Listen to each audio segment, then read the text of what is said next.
Jack. I thought we were gonna go. You heard your mother. Trampoline me. We meet again. Superheroes are illegal. We want to fight bad guys. I never see bad guys. It defines who I am. We're not saying you have. What? Now, when you guys created the first film, did you plan on making a second one, or it was just time? Or Well, people read the ending as setting up the sequel, but it wasn't that to me. What the ending represented to me was now the family's together, they're getting on the horse and riding into the sunset. That was the idea, but everybody went, "Oh, you're setting up a sequel." But that said, I did feel like it could warrant a sequel. It's certainly sequel-worthy. And I love the characters. The most fun I ever had making a movie was making the first one. So I was very happy to come back to these guys. I was approached by this tycoon. Wants to talk about hero stuff. Help me bring supers back into the sunlight. We need Elastigirl.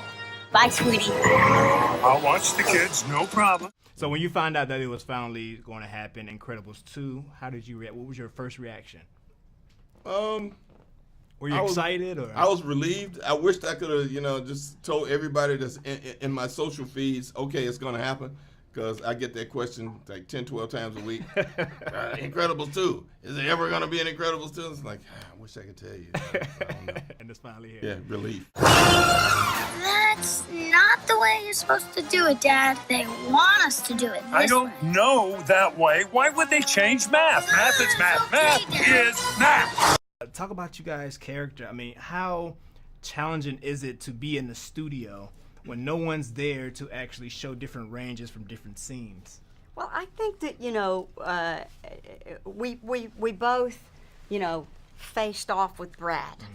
And Brad built it, thought of it, he's the guy. And it all runs through Brad Bird. And there's an inordinate amount of trust that I think, Sam Jackson and Sarah Vowell and Craig and I all feel towards him, and that happened with the first movie. And when we saw the first movie and how kind of magnificent it was and original it was, then that's a validation for everything that came after. Bob, your character Winston, he's like a He's like a salesman. Yes. Similar to your Saul. Yeah, a little bit, yeah. Did you use some of his juice to create? Well, I wanted this something character? really unique, but they do overlap for sure.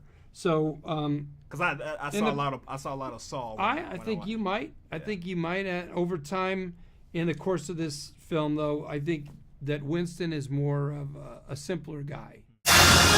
Done properly, parenting is a heroic act. And let's talk about Edna. I mean, I love her role. I mean, would you play her? How fun was it for you to actually voice her and actually direct and write as well? Well, she doesn't listen to a damn thing I say, so she tells me how she should properly be represented, or perhaps I should find someone else. And I hate these ultimatums, but that's the way she is. I mean, frankly, I think she's taking credit for this whole movie, knowing her. Is she?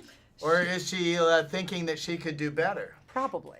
What would kids and families take away from Incredibles 2 that they didn't take away from the first Incredibles? That being a superhero is not a vocation. It's an avocation. Avocation. That they need some means of keeping the lights on and putting food on the table. And that's why mom's got to go to work and he's left at home. I couldn't have done this if you hadn't taken over so well.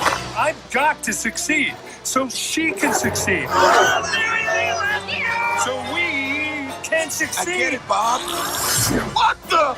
That is freaky. But I can't keep giving him cookies. How? He's freaky. Nobody and a daddy. What? Done properly, parenting is a heroic act. Done properly.